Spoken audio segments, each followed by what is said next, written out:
Welcome in with Joe Wakanda RN. I got a lot on my mind, but I'm not here to waste your time. Let's get into it. I want to know, man, how's your week been? How things been going? Hope you've had a good week, a blessed time. You know what I'm saying? I know life can be lifing, but man, let's get into it. So, hey, look, my first video, man. We're gonna check this one out. I want to know your thoughts and opinions right after this. Let's get into it. So we got this elderly gentleman here. Seems to be in restraint, it seems to be. So this man is upset. You may or may not be able to hear it, but this man is pretty upset. Um, he's mad that his dad is in restraints. He's upset that the workers, he's yelling, he's cussing at them. So he's pretty upset, man. He wants to know, like, he's mad about, look at the things on his hands, look at things on his wrist. Why are his wrists swollen? You know, he was threatening to sue the hospital. Um, so I mean, I want y'all to take a good look, man. Look at everything that's going on. Yeah, man, look at his hands. Yep, yep, take a look. All right. So let's go back. Let's go back. Okay. All right, man. So in that short clip, in that short video, there's a lot to unpack. Okay. So if you're listening to this audio only, that's why I was trying to talk through the video as much as I could. If you're watching this visually, you can kind of see the video. So let me try to paint the picture. Okay. So you have a family member that's in the hospital and you walk into the room. You haven't seen your family member in a very long time, very old. Um, you remember last time you saw him, he was talking and walking and full of life and things were going right. But then when you walk in, you're not seeing that. You see him that he's tied up. He's got these things on his wrist that prevent him from moving. You have like this big mask that's on his face. He's not talking. He seems to be out of it. And you see people standing around him. There's machines that's hooked up everywhere. You're confused. You're hurt. You're angry because the man that you see in the bed is not the same man that you remember. He was a man of honor, strong, dignity, pride. And so you're angry and you want to know what's going on. You want to know what's going on. I want to talk to whoever's in charge. I want his charts. I want everything because I don't know what's going on. Right. So this is probably you. Maybe you've probably experienced this situation. Maybe you've been here. So let's take a step back. So the first thing you should do if you walk into a scenario like this, okay, is first thing you should do, you should want to talk to the nurse that's providing his care. Okay. If not, ask to talk to a charge nurse. Okay. Be an adult. Don't come in there yelling, angry, cussing, yelling at everybody, threatening to sue everybody because you don't understand what's going on. There's a right way to go about doing things and a wrong way to go about doing things. And the wrong way to go about doing things is to come through and just pointing fingers and blaming everybody. Because there's a lot when it comes to the medical side of the world that we do not understand. And so, the first thing on the medical side, let me say this. He had what's called a non rebreather mask on, which is highly concentrated oxygen, about 80 to 100%, due to somebody who's in possibly respiratory distress. So beforehand, they were probably on what's called a simple mask, which goes up to about 5 liters. Okay. And they were not getting significant enough oxygen to keep their oxygen saturation levels high enough. So they had to go to a higher oxygen, which was the non rebreather mask. That's first and foremost. The wrist restraints that you may see on this gentleman here, they are used to, it's not necessarily to keep the gentleman from going anywhere. It's to actually help the gentleman to save him from himself, so to speak. Okay. So if this gentleman, for example, has all these tubes, he has all these lines that he needs for in order for him to order to get better, the last thing he needs is to take those things out. Okay. So he needs that oxygen. So those restraints were probably put in place. Now, some of you may be wondering about his cognition. Some of you may be wondering about his mental. At least in the short video that we just saw, he seemed to be out of it. He seemed to be lethargic of some sorts. I'm not sure if that is due to some medical condition or was medication administered that put him in this state of mind. I am not sure. But either way, this was for his benefit and for his safety. And one thing about soft restraints or restraints in general, you're supposed to check on them pretty frequently. Every 15 minutes, you're supposed to check on them to make sure the circulation is good and to make sure that the patient has no skin issues, to make sure nothing else is going on that could negatively affect the patient. And so there was looked like IV pumps that was behind this patient. Maybe there was like a BiPAP, CPAP. Looked like there was something else behind the patient as well. Wasn't exactly sure, but there was definitely a lot going on in this particular scenario. So, and also to address, he had like edema or swelling on his hands and things like that. So, if I would guess at the very minimum, he has some cardiac issues that's going on that needs to be addressed. This gentleman may be on Lasix. I'm not sure, but there's quite a bit going on. But if you are a family member, there's a right and a way and a wrong way to go about it. And so make sure if your family member is in this scenario, in this situation, that you handle it with respect. Because guess what? That nurse, this patient, and this particular team taking care of this patient, they have a lot of stuff going on. They have other patients as well. And I understand this is a highly delicate situation, but try to have a little grace and to let them try to explain everything that's going on. Okay. Okay. So on to the next subject. So there was a nurse that was fired for criticizing their former employer on a podcast. So, I want to be honest here. I really, really do. Let me see if we can get to this article, man. Look, man.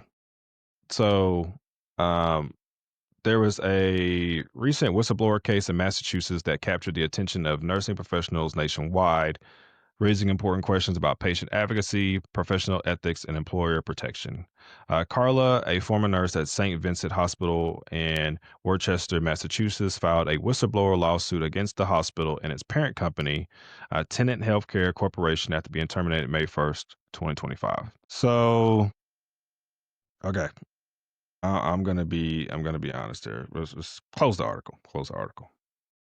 Stop it right there. Look, I don't know about you guys, but I know about me. If I am prepared, you see, I got podcast equipment here. Everybody wants to tear off on podcast equipment. I am prepared that if I criticize any employer that I work for, if I criticize them publicly, I have to be prepared not to have a job. Go figure. Go figure. Now it's just me. Now I don't know how she felt. I don't know what she walked into or how the scenario played out. But if I get on here and criticize my employer publicly, I'm prepared not to have a job. That's just what happens. Like you can't just do this and be surprised that you got fired. I mean, this is what's going to happen if you criticize your employer. So, filing a lawsuit and all that, I don't know how that's going to play out. I really, really don't. Now, supposedly, she has criticized this particular hospital because there was 3 patients found before that were unalive due to unsafe staffing ratios. Now, if you have watched this show or been a part of this show, I have advocated, I've talked about we need safe nurse to patient ratios. We have to have them because it protects us and it protects you, the listener. And I don't know if she's had meetings with, nurses. I don't know if she's had meetings with management. I don't know if she's talked to people about this before publicly criticizing her employer. I have no idea.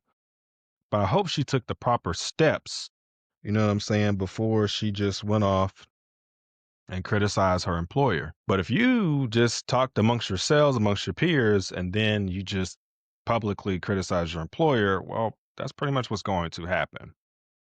Now, I will say, if in the end, you know, this results in maybe better nurse to patient ratios in the end, well, okay, well, all is good, for the greater good. But, I hope you didn't just file a lawsuit um, just because you got fired because you criticized your employer.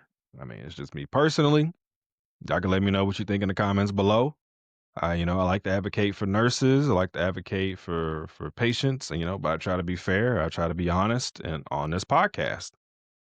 I try. I try not to be biased. I try to be objective in how I view things.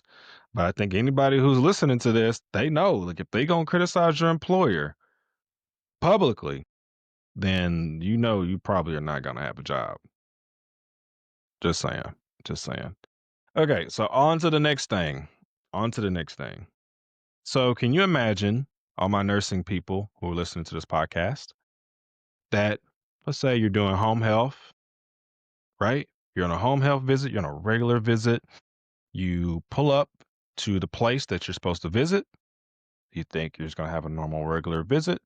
You got your materials, you got your everything you need to take care of this patient. You enter the home, and little did you know, that'll be the last time that you took care of any patient. What am I talking about? I mean, some of you probably are not aware, but there has been an ongoing case regarding a man who previously had mental health problems. And yeah, let's talk about it. So, a man previously convicted of SA, unalived a Connecticut visiting nurse at a halfway house. He pleaded guilty to murder and was sentenced Friday to 50 years in prison in a case that reignited calls for better protections for home health workers across the country.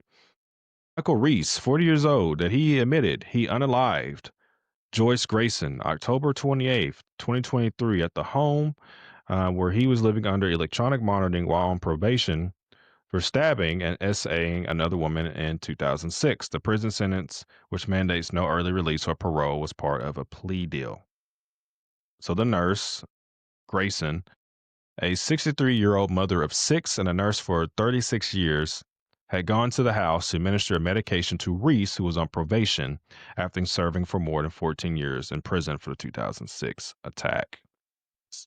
So Reese, who wore a tan prison suit and a black face mask, did not speak during the hearing at Danielson Superior Court. His lawyer spoke on his behalf, saying he apologizes to Grayson's family and is ashamed of what he did. Sad, man. It is really, really sad.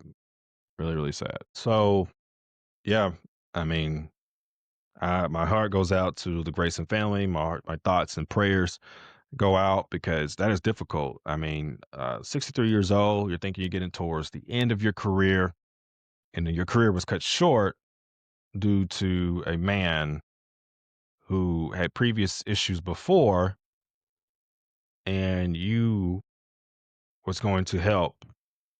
And unfortunately, during that time, you know, that was your last stop.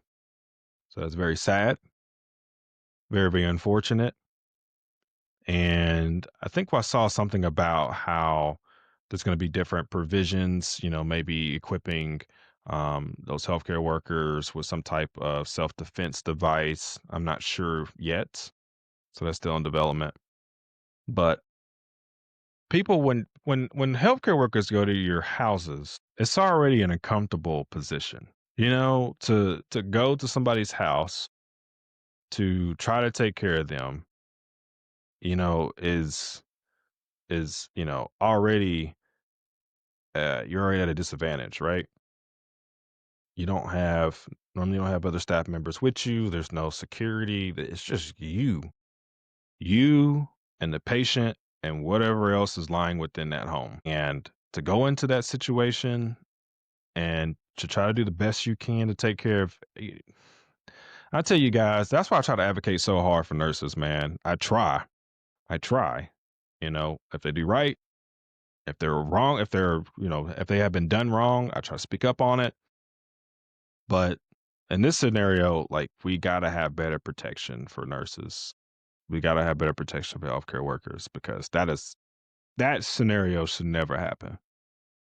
Should never, never, never happen. So, I mean, justice is served, but my heart goes out to that family. My thoughts and prayers are definitely with you. So, yeah. Okay. So, all right.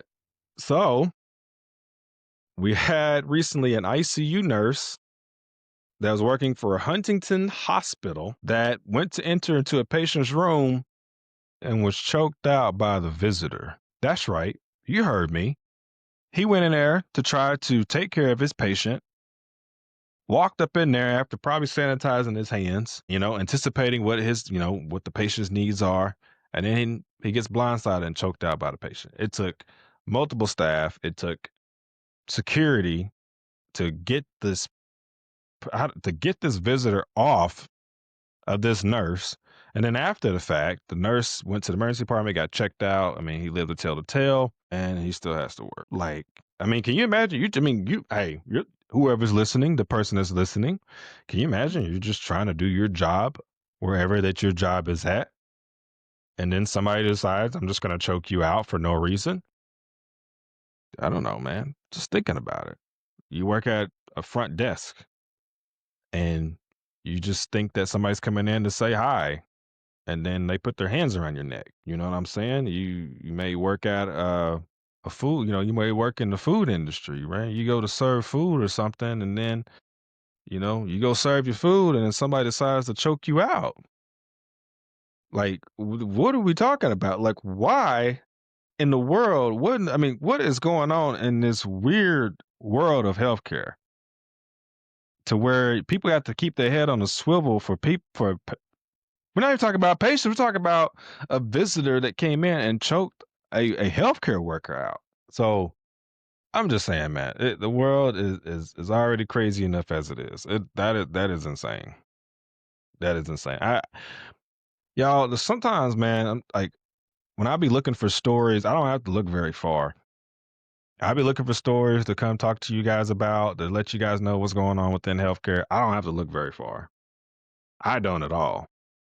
I don't at all. But it is absolutely insane what people go through on a day-to-day basis. A day-to-day basis. So anyway, all right, man. This is what I have for you guys today. Thank you for tuning in with Chill Wakanda RN. Make sure you check out the rest of the episodes on the podcast. Make sure you check out my other platforms as well, Wakanda RN on TikTok and Instagram as well. You know what I'm saying? You give me suggestions. Let me know your thoughts on this episode and my other videos below.